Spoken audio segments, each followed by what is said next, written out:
Na pequena cidade de Santa Helena, uma casa abandonada no alto da colina era tema de lendas e murmúrios.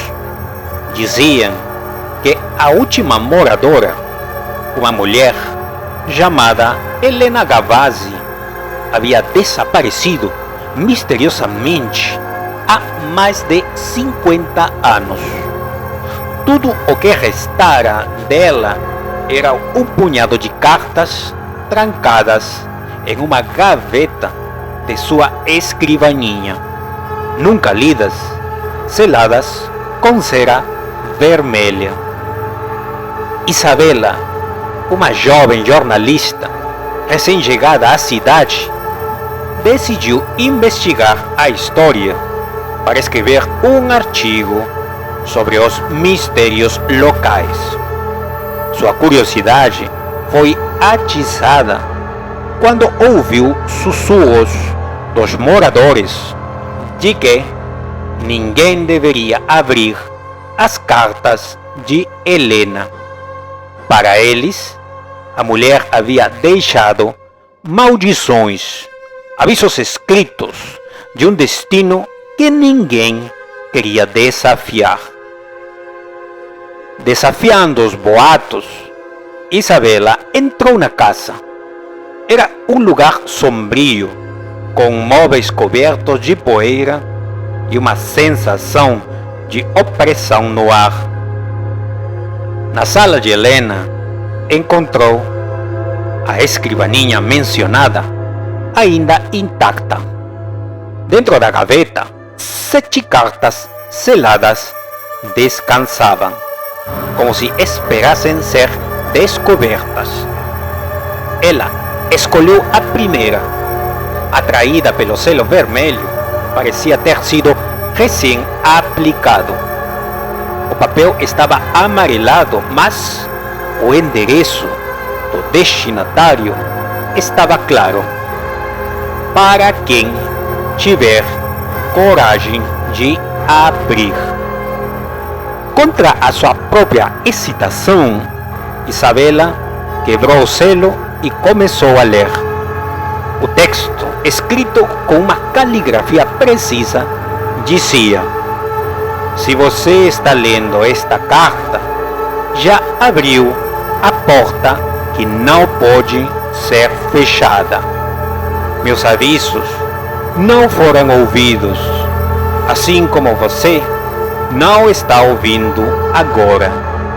Preste atenção às palavras que seguem, pois são tudo o que resta entre você e o abismo. Nunca, jamais leia a segunda carta.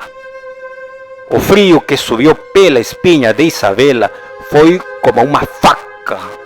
Por um momento, ela quase riu da ideia de uma maldição, mas algo nos cantos do quarto a fez hesitar. As sombras pareciam mais densas, os ruídos do lado de fora haviam cessado. Ela respirou fundo e guardou a carta, prometendo a si mesma não tocar nas outras. No entanto, ao chegar em casa, o peso da curiosidade a atormentava. Quem era Helena? Por que ninguém deveria ler as cartas? Decidida a descobrir mais, Isabela voltou à casa na noite seguinte. Desta vez, ela abriu a segunda carta. O texto era mais curto, mas ainda mais perturbador. Você foi avisada. Agora, eles sabem que você está aqui. Não tente escapar. Eles virão quando a noite cair.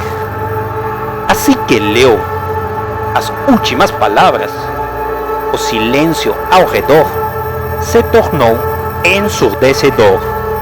Então, vieram os sussurros, baixos no início, como um murmúrio distante, mas logo aumentaram, preenchendo a sala com vozes indistintas. Ela olhou para a porta, que agora estava trancada. A luz da lanterna piscou, deixando o ambiente em escuridão intermitente. "Quem está aí?", gritou Isabela, tentando ignorar o terror que a consumia. A resposta veio de todas as direções. Você abriu o caminho. As janelas tremiam e uma figura começou a se formar na penumbra. Era uma mulher alta, com cabelos longos e desgrenhados, olhos vazios e um sorriso que parecia se esticar além do possível. "Helena?", perguntou Isabela, sem saber se queria ouvir a resposta. A figura não respondeu, mas avançou lentamente. Isabela recuou, tropeçando em uma cadeira e caindo no chão. Desesperada, tentou pegar as cartas e queimá-las, mas a figura apenas riu. "Não adianta, você já leu." O ambiente começou a desmoronar. As paredes da casa se dissolviam em uma escuridão líquida, enquanto as vozes se tornavam gritos de dor e lamento. Isabela correu para a porta, mas agora só havia vazio do outro lado. Ela caiu de joelhos, segurando a última carta ainda lacrada.